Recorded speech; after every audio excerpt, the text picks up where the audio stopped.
नमस्कार, आप देख रहे हैं न्यूज इंडिया। मैं हूं आपके साथ पूजा मोहन पांडे। बुलेटिन की शुरुआत होगी बड़ी और अहम जानकारी के साथ।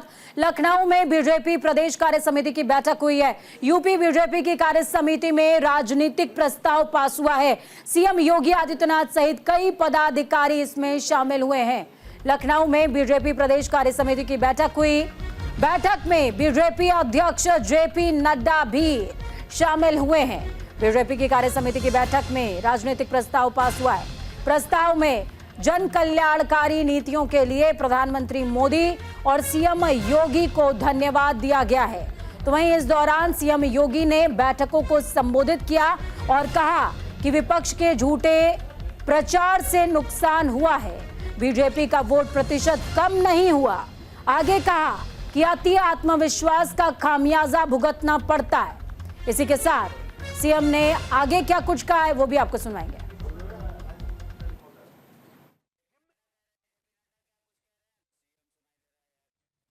और मैं यहां ये भी आपको बताना चाहता हूं, हमने कितने उतार चढ़ाव देखे। मैं तो खैर उस समय छात्र नेता था, 1984 की बात है। हमें कहते थे हम दो, बाकी हमारे दो भी नहीं। ये हमारा मजाक उड़ाते थे, खिल्ली उड़ाते थे। आज वही पार्टी एक बार अटल जी के नेतृत्व में जहां प्रधानमंत्री के रूप में देश पर राज किया, वहीं अब मोदी जी के नेतृत्व में तीसरी बार लगातार हम अपने आप को शासन में लोगों का आशीर्वाद मिल रहा है। यह भी हमको ध्यान में रखना चाहिए। और 1500 पार्टियां हैं देश में, छोटी और बड़ी मिला के 1500 पार्टी। किसी भी पार्टी में आंतरिक प्रजातंत्र नहीं है। अधिकतर पार्टियां परिवारवादी पार्टियां हो गई हैं और अधिकतर पार्टियां अपने और अपने लोगों को परवरिश करने पर लगी हुई पार्टियां हैं। ये अकेली भारतीय जनता पार्टी है जो इस मूल मंत्र पर चल रही है, सबका साथ, सबका विकास, सबका विश्वास, सबका प्रयास। और मैं यहां दावे से कह सकता हूं कि मैं हूं या मंच पर बैठे लोग हैं या सामने बैठे नेतृत्व है, कोई भी अपने परिवार के कारण नहीं है, वो अपने कर्म के कारण है और वो अपनी पार्टी में खड़ा है। इस बात को भी हमको ध्यान में रखना चाहिए। यह हमारी पार्टी की विशेषता है और इसलिए इस विशेषता को हमको ध्यान में रखना चाहिए। मैं एक बात और कहना चाहता हूं कि हम सब लोगों को अपने आत्मविश्वास हमेशा अपने साथ रखना चाहिए और आत्मविश्वास के साथ साथ आत्मचिंतन भी लगातार करना चाहिए। कोई बाहर वाला हमको नहीं बताता, हमें खुद मालूम है हमें क्या करना है। इसलिए हमारा विश्वास भी न डगमगाए और हमारी चिंतन की प्रक्रिया भी लगातार चलती रहे, इसका हमको ध्यान रखना चाहिए। और इसीलिए मैं तमाम कार्यकर्ताओं से, तमाम लोगों से यह कहना चाहूंगा कि मैं कई बार देखता हूं, मैं आज अपने मुख्यमंत्री जी से, अध्यक्ष जी से, सभी लोगों से चर्चा कर रहे थे। मैं हमेशा कह रहा था we are the political parties और we are the political party. हम वो राजनीतिक दल हैं और हम उस राजनीतिक दल के कार्यकर्ता हैं जिसे इस बात का बोध होना चाहिए जो समय की परिस्थितियों को परिवर्तित करने की ताकत रखता है। इस नेतृत्व को हमकी क्षमता देनी है और इसीलिए हम कहते हैं कि हम पोस्टमैन नहीं हैं, हम सिर्फ आपकी बात को आगे बढ़ाने वाले नहीं हैं, हम उसमें वैल्यू एडिशन करने वाले लोग हैं, हम परिस्थितियों को बदलने वाले लोग हैं। और इसलिए, और मैं एक बात हमेशा कहता हूं कि हम कार्यकर्ता हैं और कार्यकर्ता के साथ आप भी नेता हैं और हम भी नेता हैं। ये अलग अलग नहीं होते। किसी स्थान पर हम नेता होते हैं तो सामने वाला कार्यकर्ता होता है, किसी स्थान पर आप नेता होते हैं और आपके सामने कार्यकर्ता होता है। हम नेता और कार्यकर्ता एक है। जो नेता होता है वो पहले कार्यकर्ता होता है और इसीलिए मैं नेतृत्व मतलब यहां बैठे सब लोगों को और ऊपर बैठे सब लोगों को एक बात कहना चाहता हूं, भारतीय जनता पार्टी का वो कार्यकर्ता है जो चैलेंजेस को एक्सेप्ट करके आगे बढ़ने की ताकत रखता है। इस मानसिकता से चलने वाला व्यक्ति। मैं जब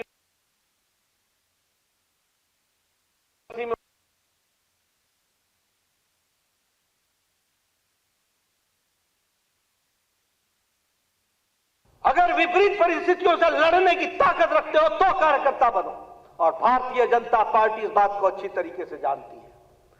और मैं आपके सामने अभी 2024 के नतीजों के बारे में भी कुछ चर्चा करना चाहता हूं। मैं बताना चाहता हूं, आज अब मैं ये नहीं कहता कि कोई पास हो गया या फेल हो गया और उसके साथ कौन सा शब्द जुड़ता है, कौन पास होता है कौन फेल होता है, लेकिन आप देखिए ये कांग्रेस पार्टी जो आज बहुत उल्लास की स्थिति में है, इनसे मैं पूछना चाहता हूं कि आप तीनों चुनाव में जितने आपके एमपी जीत करके आए वो भी हमारे 240 को पार नहीं करते हैं। ये आपकी परिस्थिति है। मैं ये भी बताना चाहता हूं कि 3 चुनाव के बाद आप 100 का आंकड़ा पार नहीं कर पाए, और मैं ये भी बताना चाहता हूं कि इंडिया अलायंस ये ध्यान में रखे कि आप सारे जुड़ करके भी जितना नंबर है वो अकेली भारतीय जनता पार्टी के सांसदों से कम पड़ती है। इसको भी आपको ध्यान में रखना चाहिए।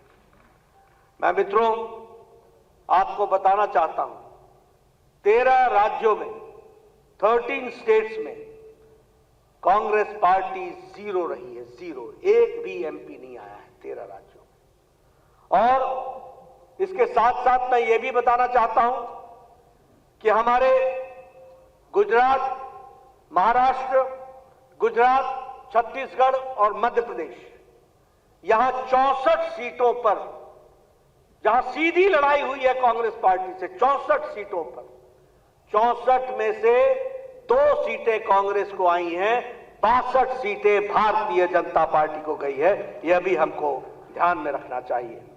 और इसके साथ साथ मैं यह भी बताना चाहता हूं कि कांग्रेस का अकेले जहां चुनाव लड़ी है वहां इसका स्ट्राइक रेट है 26%, और जहां ये अन्य दलों के साथ चुनाव लड़ी है वहां इसका स्ट्राइक रेट है 50%। यानी कांग्रेस पार्टी आज परजीवी पार्टी हो गई है, अपने पर खड़ी नहीं है, अपने वोट पर खड़ी नहीं है, ये दूसरों के वोट पर, अंग्रेजी में इसको कहते हैं पैरासाइट। और आप यहां परजीवी पार्टी यानी लता की तरह किसी पेड़ के साथ चिपक करके खड़े होने की बात करती है। और यह भी हमको ध्यान में रखना चाहिए कि यह पार्टी दूसरों के सहारे खड़े होकर के उन पार्टियों को कमजोर कर देती है और खुद खड़े होने का प्रयास करती है।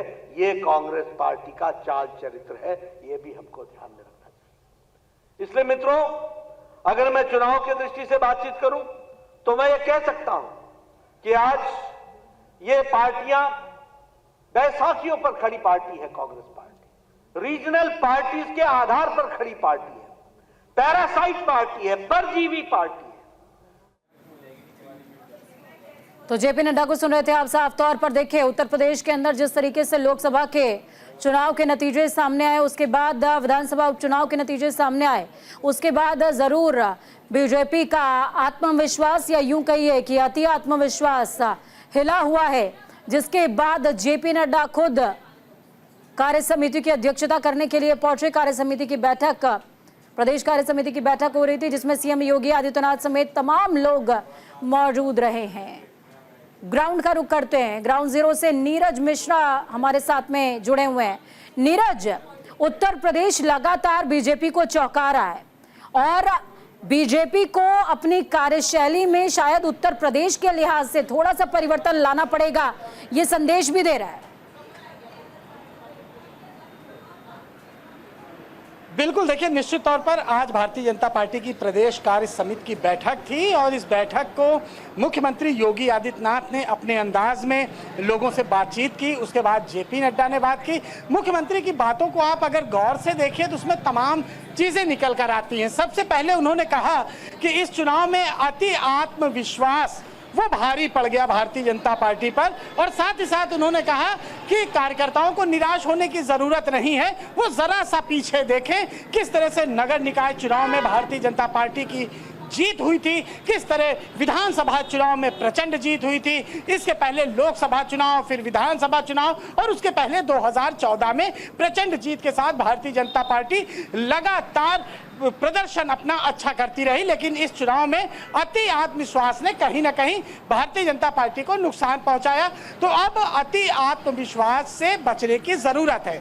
इसके साथ मुख्यमंत्री योगी आदित्यनाथ ने दलित नेताओं को लेकर बात करी, जो दलित चिंतक हैं, जो दलितों के महापुरुष हैं, उनको लेकर बताया कि किस तरह से समाजवादी पार्टी ने नैरेटिव गढ़ा, जबकि समाजवादी पार्टी ही दलितों का लगातार अपमान करती रही। इसको उन्होंने मेडिकल कॉलेज के उदाहरण को देकर समझाया। अब इसके बाद मुख्यमंत्री योगी आदित्यनाथ ने कहा कि अब कार्यकर्ता एक बार फिर से जोश में आ जाएं। भविष्य को लेकर मुख्यमंत्री ने खाका खींचा कि किस तरह आने वाले 10 विधानसभा के उपचुनाव में भारतीय जनता पार्टी के कार्यकर्ता अब लग जाएं। उन्होंने साफ तौर पर सोशल मीडिया को और मजबूत तरीके से अपनी बात को रखने के प्लेटफॉर्म को और अधिक मजबूत करने की बात कही कि जो भी साजिश विपक्ष कर रहा है उसका जवाब दे सोशल मीडिया के माध्यम से सभी भारतीय जनता पार्टी के कार्यकर्ता, यानी कि एग्रेसिव होकर अब आने वाले चुनाव में भारतीय जनता पार्टी उतरेगी। इसके बाद जेपी नड्डा ने कार्यकर्ताओं में उत्साह का संचार करते हुए कहा कि जिस तरह से कांग्रेस इस समय उत्साहित है, कांग्रेस एक पैरासाइट पार्टी उन्होंने बताया कि वो परजीवी पार्टी है और वो किसी के सहारे के बिना नहीं चल सकती।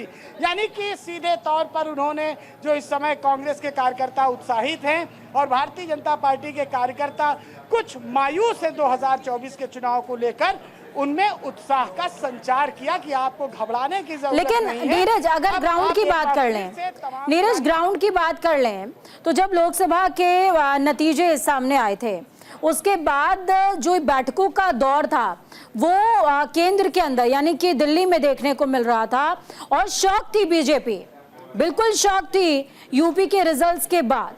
लेकिन उपचुनावों के बाद तुरंत कार्य समिति की बैठक बुलाना, जिसमें सीएम योगी आदित्यनाथ भी मौजूद हैं, दोनों डिप्टी सीएम भी मौजूद हैं, और इस दौरान जिस तरीके से मुझे लगता है कि नए नए लोग बीजेपी में शामिल हुए और उनको टिकट मिला है, तो बीजेपी ने शायद इसको क्रैक कर लिया है कि कार्यकर्ताओं का मनोबल टूटा है।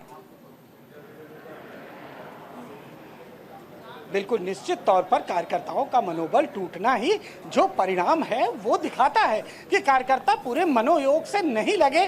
जिस जगह से यानी कहीं से बसपा के सिटिंग एमपी को टिकट मिला तो अभी तक वो भाजपा का विरोध कर रहा था और भाजपा के कार्यकर्ता उसके विरोध में थे। अब उन्हें उसी नेता का झंडा उठा के चलना पड़ेगा, ये सोचकर कई कार्यकर्ता नहीं निकले।